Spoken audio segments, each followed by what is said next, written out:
Planning तरीके से करता रहा है? देखिए, कोई भी अपराधी अचानक इतना बड़ा हो नहीं सकता है, पहली बात तो ये समझ लीजिए। धीरे धीरे ये तो लॉन्च करता है। चांद बाबा को मार के इसने अपने आप को लॉन्च किया, राजू पाल को मार के अशरफ को लॉन्च किया, उमेश पाल को मार के इसने अपने लड़के को लॉन्च किया। ये तो लॉन्चिंग पैड बनाता है, एक दिन में है ये। 40 साल का इसका आपराधिक इतिहास है। कौन नहीं जानता कि ये इसने क्या क्या नहीं किया और कैसे अपने आप को बनाए रखने के लिए, अपना वर्चस्व कायम रखने के लिए, अपने रिट को चलाने के लिए, ताकि इसके मुंह से जो शब्द निकलें आदमी बिल्कुल नतमस्तक हो जाए, ऐसा। देखिए, व्यापारी को भी आप सब जानते हैं, पूरा लखनऊ जानता है। सुगना मल वाले हैं सुशील गुरनानी। हुआ ये कि इनकी एक बड़ी पीस ऑफ लैंड पीजीआई के पास कहीं पे थी। बात ये अगस्त 2015 की थी। मैं एसएसपी था, राजशेखर साहब उस समय डीएम थे। एक दिन 10-20-50 लोग राइफल लिए हुए, गाड़ियां लिए हुए और 5-6 ट्रकें ईंट, बालू, गिट्टी, बिल्डिंग मटेरियल सब वहाँ गिरा दिया गया। किसी ने आस पड़ोस में ये सूचना दी गुरनानी साहब को कि ये आपकी ज़मीन पे ये लोग बहुत ढेर सारे बंदूक वाले दिखाई दे रहे हैं। ये भी बेचारे भाग के गए वहाँ पर, अपने भाई को ले गए, 2-3 लोगों को और ले गए। हाथ में इनके वो फाइल थी, इनके कागज़ पत्र थे। वहाँ जैसे ही इन्होंने बताने की कोशिश की, इनको वहाँ धमका दिया गया और जब राइफलें टनटनाई वहाँ से, तो बेचारे डर गए, डर के वहाँ से वापस चले आए। ये एक बहुत ही वरिष्ठ आईएएस अधिकारी के पास गए, तो उन्होंने कहा भाई पुलिस के पास जाइए आप। तो उनकी हिम्मत नहीं पड़ी। उनका साहब अब हम इस समय क्या पुलिस के पास जाएं, यही लोग शासन सत्ता में हैं, कौन हमारी सुनेगा। बहरहाल मेरे भी जानने वाले, मेरे बहुत शुभचिंतक आईएएस अधिकारी थे। उन्होंने मुझसे कहा कि इस तरह की बात हुई है और अतीक अहमद खुद वहाँ मौजूद है, ये तो बहुत ख़राब बात होगी अगर। अतीक अहमद उस जगह पे मौजूद था, उस जमीन पर, ज़मीन पर मौजूद था वो, असलहों के साथ। असलहों के साथ। और जैसे ही वो हमारे पास आए तो मैंने इसको चेक किया। विनोद यादव मेरा इंस्पेक्टर उस समय था, बल्कि एसओ था पीजीआई में। मैंने उसको भेजा वहाँ पे। उसने कहा कि हाँ साहब, आदमी तो बहुत हैं, अतीक अभी चला गया है। तो मैंने कहा ये कागज़ पत्तर लेके आए हैं, मैं इनको भेज भी रहा हूँ और मैं खुद भी दिखवाता हूँ कि इनके पेपर्स सही हैं कि नहीं हैं। मैंने इनसे कहा कि देखिए, आप इसकी कागज़ को वेरीफाई करने के लिए किसी रेवेन्यू अफसर, तो उन्होंने कहा साहब हमारी कौन सुनेगा।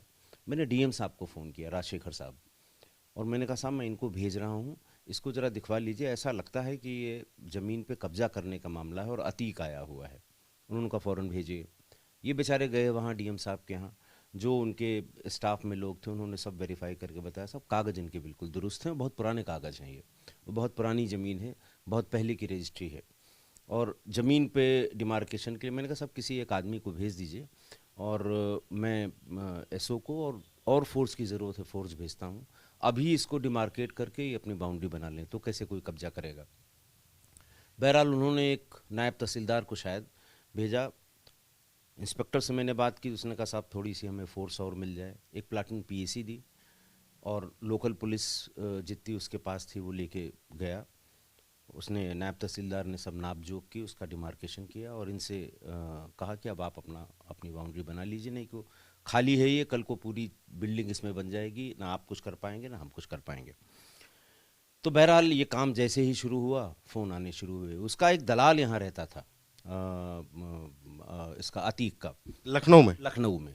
कमल बलानी उसका नाम था। कमल बलानी। कमल बलानी इंदिरा नगर में कहीं रहता था। फ़ौरन उसका फ़ोन मेरे पास आया कि वो आपने वहाँ पुलिस भेज दी है और ये हमारी ज़मीन है, फलाना है, ढकाना है, अतीक भाई की ज़मीन है ये कमल बलानी ने कहा अतीक भाई? हाँ, अतीक भाई की ज़मीन है। तो मैंने कहा भाई किसी की ज़मीन में ज़बरदस्ती घुस जाएंगे? वहाँ पे नायब तहसीलदार गया है, नाप जोक कर रहा है, कतई किसी की ज़मीन नहीं है, ये इन्हीं की ज़मीन है, गुरनानी की।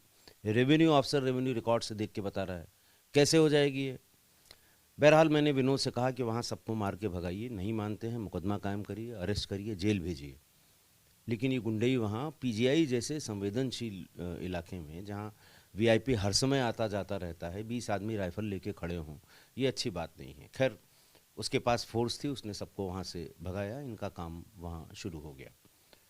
इससे इतना वो कह सकते हैं इतना बौरा गया, पगला गया अतीक अहमद अतीक अहमद कि वो 16 अगस्त को 16 अगस्त 2015 को वो इनके सुशील गुरनानी का होटल एक आरिफ कैसल्स के बगल में, सिल्वरेट शायद उसका, सिल्वेट होटल। सिल्वरेट होटल, ये स्वयं अतीक अहमद 15-20 लोगों के साथ जो लैस थे असलहों से इनके होटल में पहुंच गया। इनके मैनेजर को पहुंचते ही रौले में लिया कि ये जो चला रखे हो सीसीटीवी ये बंद कर दो, नहीं अभी हम एक एक को फायर करके गिरा देंगे नीचे, मतलब गोली मार के सब हम फ्यूज़ कर देंगे। डर गया बेचारा, उसने सारे सीसीटीवी जितने कैमरे थे वो बंद किए। फिर इसने कहा कि अब मेरी फ़ोटो ले लो। अतीक अहमद। अतीक अहमद ने कहा, ये स्वयं अतीक अहमद की बात है, और अब मेरी फ़ोटो ले लो, और 50 लोगों का नाम लिया, कुछ पॉलिटिकल लोगों का, कुछ ऑफिसर्स का, ले जाके दे देना उनको, जिसको जो उखाड़ना हो उखाड़ ले। अब आप सोचिए, इतना सत्ता का मद था उसके ऊपर कि वो चैलेंज कर रहा था पूरी ब्यूरोक्रेसी को, पूरी सरकार को। मद में ही उसने आधे इलाहाबाद के सिविल लाइन को कब्जा कर लिया। आप जरा उन लोगों से पूछिए, देखिए माननीय मुख्यमंत्री जी ने जिस दिन सदन में कहा कि मैं इस माफिया को मिट्टी में मिला दूंगा, आप उन हजारों हजार आदमियों के प्रयागराज के उनके कलेजे को जो ठंडक पहुंची होगी, जो उनको सुकून मिला होगा कि चलिए किसी ने तो कहा कि साहब इसको मिट्टी में मिला देंगे। कभी पहले के लोग तो संरक्षण ले रहे थे, मिट्टी में मिलाना। क्योंकि मिट्टी मिलाने वाली बात, आप जिस आदमी का कोई लेना देना नहीं, जो लुटा पिटा है, जिसका घर लुट गया है, जिसकी ज़मीन लिखा ली है, जिसके घर में कब्जा करा दिया है, आप उनके दिल से पूछिए कि उन्होंने कभी सोचा नहीं था कि आदमी मिट्टी में मिलेगा, या कोई खड़ा होकर कहेगा भी कि हम मिट्टी में मिला देंगे। उनके दिल के संतोष को आप जाइए संतोष जी, वहाँ ऐसे लोगों से, जो लूटे पिटे लोगों से पूछिए कि मुख्यमंत्री जी की आवाज़ आज भी उनके सीने में गूंज रही होगी। कौन, इनके तो संरक्षण पाए हुए लोग थे, ये कहाँ, इनके खिलाफ कौन कार्रवाई